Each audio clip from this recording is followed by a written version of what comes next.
तो जैसा कि आप लोग देख सकते हैं, मैं न्यू फाइल में जाकर हमने एक न्यू फाइल ली A4 साइज़ की, जो यहाँ पर ऊपर प्रेजेंट में इंटरनेशनल पेजेस में A4 साइज़ सेलेक्ट किए मैंने। कलर मोड मैंने CMYK रखा है प्रिंटिंग लिहाज से, और अब यहाँ से जाके नीचे ग्रेडियंट इसमें अप्लाई करेंगे। सबसे पहले मैंने इसकी एक न्यू लेयर कॉपी ली और यहाँ जाकर मैंने ग्रेडियंट अप्लाई करना है। और ग्रेडियंट में भी ये हमने ब्लैक एंड वाइट का लेना है, और यहाँ स्टाइल को हमने चेंज करना होगा लाइनर से रिडाइल, और यहाँ पर रिवर्स करना है, और स्केल्स को हमने थोड़ा बढ़ाना होगा, और ओके करके हम इसी तरह इसी मिकदार पर स्केल रखेंगे ताकि हमारा ब्लैक इसमें बहुत ज़्यादा ना हो। अब हमने क्या करना है कि कुछ हमने गाइडलाइन लेनी होगी। सबसे पहले हम यहाँ से एलिप्स टूल हमने लिया। अब उसके बाद हमने क्या करना है, इसमें हम यहाँ पर अप्लाई करेंगे ग्रेडियंट्स। इसके अंदर हम ग्रेडियंट अप्लाई करेंगे। यहाँ से मैंने ग्रेडियंट पर क्लिक किया। अब यहाँ पर पैटर्न में जब हम यहाँ पर आएंगे तो यहाँ पर हमने कलर चेंज करने होंगे इसके, जो मैं अभी आपको दिखा दूंगा। हमने कलर पहले से रखे हुए हैं, उस कलर को हम रखेंगे। ये वाले कलर्स हैं, इसको हम इस्तेमाल करेंगे। इस तरह रेक्टेंगल टूल की मदद से अपने कलर पहले से रख भी सकते हैं, उसकी ताकि चूज़ करने में आपके लिए आसानी हो। जैसे कि आप देख सकते हैं, मैं एक साइड पे ये वाला कलर चूज़ करता हूँ, और जबकि इसके दूसरी जो हमारी जो पैटर्न है उसमें दूसरी तरफ मैं ये वाइट वाली जगह पर ये वाला अप्लाई कर रहा हूँ। अभी मैं इसको ओके करता हूँ। ओके करने से पहले हम आपको दिखा दें, इसको ओके करते थे। अब इसके ये यहाँ पर जो स्ट्रोक्स हैं, हम इसका कलर यहाँ से चेंज करेंगे। स्ट्रोक को हम यहाँ से डार्क रेड दे देंगे, और इसकी जो पीटी है हम इसको थोड़ा बढ़ा देंगे। इसकी जो स्ट्रोक है हम थोड़ा मोटा कर देंगे यहाँ से। अब इसके बाद हमने इसकी कॉपी लेनी होगी। कॉपी आप यहाँ से ले सकते हैं, Ctrl+J प्रेस करने से भी आप इसकी कॉपी ले सकते हैं, और Ctrl+T में प्रेस करूँगा, इसको मैं कस्टमाइज़ करूँगा, थोड़ा सा छोटा कर लेंगे हम। इसको हमने रिसाइज किया। अब हम क्या करेंगे कि इसकी जो ये वाली जो हमने ये डिज़ाइन स्टाइल डाली है, हम इसको ख़त्म करेंगे। यहाँ से यहाँ भी क्रॉस कर देंगे, और जबकि यहाँ पर हम बिल्कुल सिंपल ब्लैक एंड वाइट का ग्रेडियंट अप्लाई कर लेंगे इस पर, और जिसमें भी हम यहाँ पर रिडाइल करेंगे और रिवर्स करके रिवर्स इसका आप यहाँ से कर सकते हैं। और उसके बाद आप इसकी स्केल को हम बढ़ा देंगे ताकि इसमें वाइटनेस कुछ ज़्यादा आ जाए। तो नीचे स्केल्स हैं, हम स्केल्स को हम बढ़ा देंगे अभी यहाँ पर। इस तरह इतना काफ़ी होगा मेरे ख्याल से। और हम अभी थोड़ा इसको जूम करके आपको दिखा देंगे कि इसके जो 3 कलर हैं हमें हमारे सामने आए। इसको Ctrl+T से हम Ctrl+D कर लेंगे, और अपनी माउस से इसको हम थोड़ा सा छोटा कर लेंगे।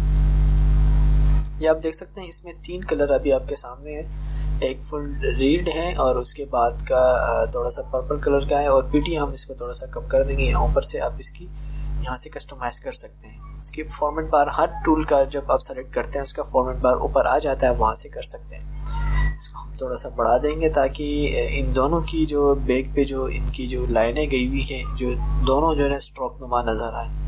अब हम इन दोनों को सेलेक्ट करेंगे। तो सेलेक्ट करने के लिए सबसे पहले हम यहाँ बड़ा वाला सेलेक्ट कर लेंगे, उसके बाद ये ग्रेडियंट वाला सेलेक्ट करके इसको अलाइनमेंट कर लेंगे। ऊपर से हमने इसको अलाइनमेंट कर दी ताकि दोनों तरफ से बिल्कुल सेंटर में ये आ जाए।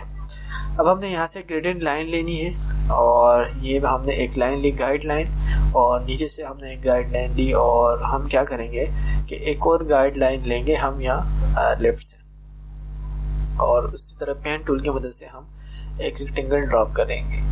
हम यहाँ से ले लेंगे जी, हम यहाँ पर पहले तो हम गाइडलाइन ले लेंगे इतना, और यहाँ हम ऊपर इस पर यहाँ से हम पेन टूल की मदद से एक शेप बनाएंगे, जो बिल्कुल आप देख सकते हैं कि किस तरह होगा, जो अभी हम आप बता देते हैं। यहाँ पर हमने क्लिक किया, 2 शेप बन चुके हैं 2। अब इस पर हमने यहाँ पर नीचे क्लिक करेंगे और थोड़ा सा मूव करेंगे अपने माउस को नीचे की तरफ और थोड़ा लेफ्ट की तरफ, तो ये इस तरह का एक राउंड शेप बन जाएगा इससे। तो अब गैप बिल्कुल हमने सेम रखना है ताकि बिल्कुल सेम ही रहे, ख़राब नज़र ना आए। और अल्टर की मदद से यहाँ पर हम ब्रेक लगा देंगे, और नीचे फिर क्लिक करके और हम क्या करेंगे कि बिल्कुल राइट की तरफ आप खींचना नहीं है, बल्कि राइट की तरफ अपने माउस को ले जाकर कहीं पर आपने इसको नोट्स करना है। यहाँ पर हम इसके नोट्स लगा देंगे, और जी अपने माउस पे अगर अपने कीबोर्ड से आप स्पेस प्रेस करेंगे, फिर आपके माउस से इस तरह हैंड टूल बन जाएगा। आप अपने पेज को इस तरह मूव कर सकते हैं अपने आसानी के लिए कि कहाँ पर आपने ये इसी तरह का ये अप्लाई करना है शेप। तो हमने यहाँ पर 2 मरतबा अप्लाई कर चुके हैं, और उसके बाद हम यहाँ थोड़ा ऊपर अप्लाई करेंगे ताकि एक तीर किस्म का हम बनाएंगे, लेकिन थोड़ा सा राउंड हो, इनके जो जितने भी कोने होंगे सबको हम राउंडेड बनाएंगे।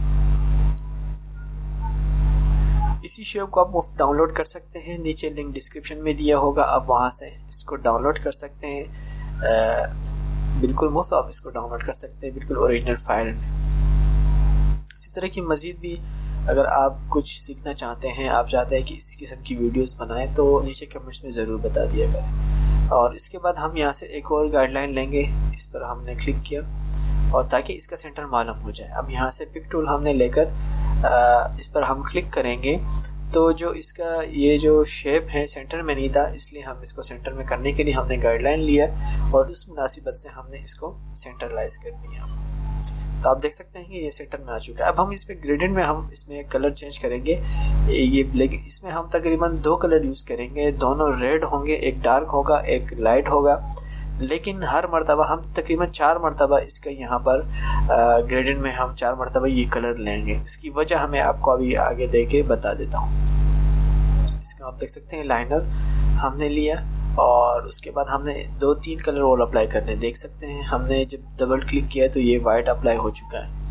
इस वाइट को भी हम रेड कर देंगे। इसी तरह अल्टर की मदद से अगर आप इसी ग्रेडियंट पर क्लिक करेंगे तो इसकी एक और कॉपी बन जाएगी। देख सकते हैं 5 कलर्स हमने लिए, तकरीबन सब एक जैसे हैं, एक लाइट है, उसी लाइट को हम कम कर देंगे और जबकि इस तरफ वाला जो राइट की तरफ जो लास्ट में है इसको हम थोड़ा डार्क कर देंगे, इसी को हम डार्क कर देंगे। आप देख सकते हैं ऊपर ग्रेडियंट में हमारे जो कलर अप्लाई हो रहे हैं। तो इसी तरह हम अब क्या करेंगे कि ये जो साइड से जो थोड़ा लाइट रेड है इसको हम इसको करीब ले आएंगे ताकि हमारा जो डिज़ाइन है वो कुछ बनकर आ जाए। अब ये अप्लाई इसलिए नहीं हो रहा कि देखिए अगर हम दोबारा ग्रेडियंट में जाएंगे, यहाँ नीचे स्केल्स में आप देख सकते हैं हमने 525 यानी 500 से ऊपर रखा है। इसको हम 100 पर ले आएंगे तो ये आपने बिल्कुल 100% पे आ जाएगा, तो इस तरह लगेगा। अब हम इसको नीचे ड्रॉप शेडो दे देंगे।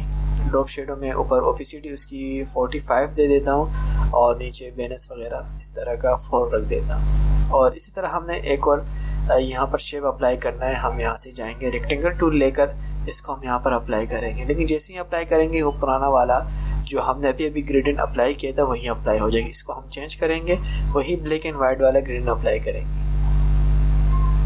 ये ब्लैक एंड वाइट और रेड आइल। और इसी तरह हम वाइटनेस इसका ज़्यादा कर देंगे, स्केल्स को हम बढ़ा देंगे, इसको थोड़ा रिवर्स करके फिर देखते हैं। हाँ ये वाइट हो गया और इसको हम इस लेयर को हम सबसे नीचे ले जाएंगे। सबसे नीचे मतलब ये कि हमारे बैकग्राउंड से ऊपर रहेगा जबकि इस शेप से नीचे ले जाएगा। इसको भी हम ड्रॉप शेडो दे देंगे ताकि ये भी उठा हुआ नजर आए।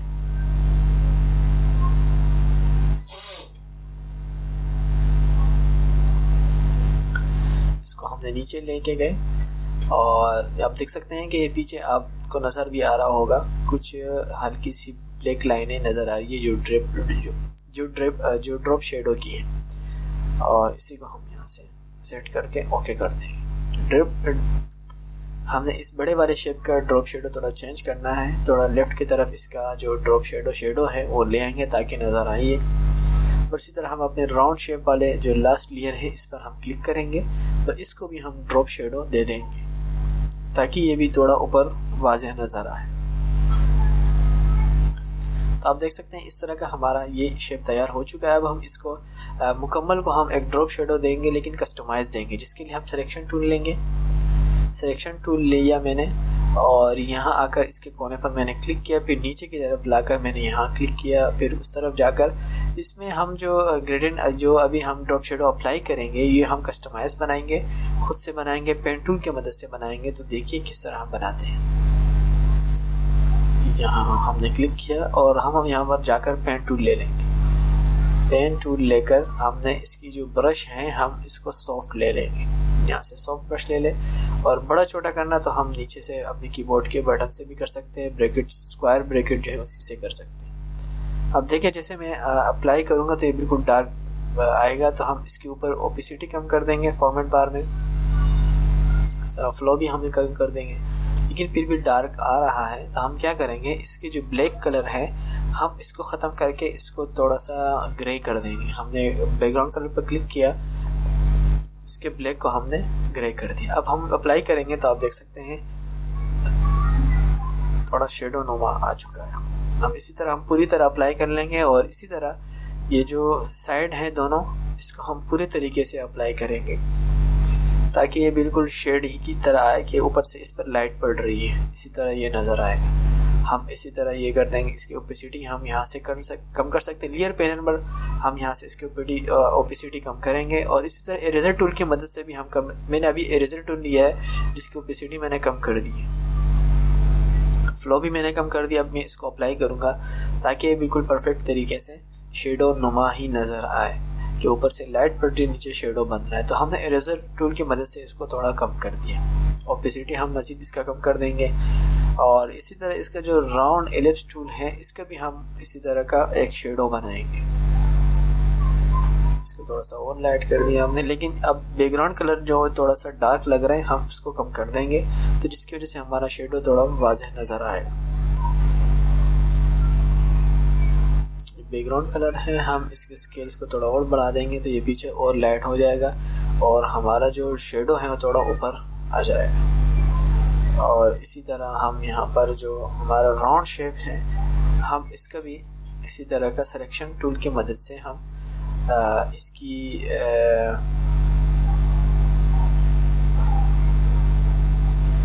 यहाँ पर हमने ओपेसिटी कम कर दिया।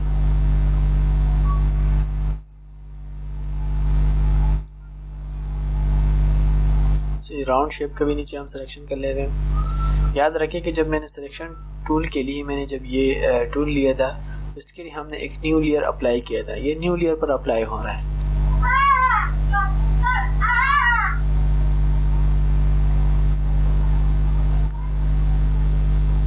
तो इसी तरह हमने यहाँ पर इस ब्रश को अप्लाई कर दिया है। तो आप देख सकते हैं अगर मैं अभी कंट्रोल डी प्रेस करके मैं डी सेलेक्ट कर दूंगा इसको तो आप देख सकते हैं इसका इस तरह का एक शेडो नुमा नज़र आएगा। तो ये हमारा एक ब्यूटीफुल सा विक्टर तैयार हो चुका है। उम्मीद करें दोस्तों आपको पसंद आया तो प्लीज़ लाइक करें। अगर अभी तक हमारे चैनल सब्सक्राइब नहीं किया तो प्लीज़ सब्सक्राइब करें। डाउनलोड लिंक नीचे डिस्क्रिप्शन में दिया है, आप वहाँ से डाउनलोड कर सकते हैं। Thank you for watching. Allah ने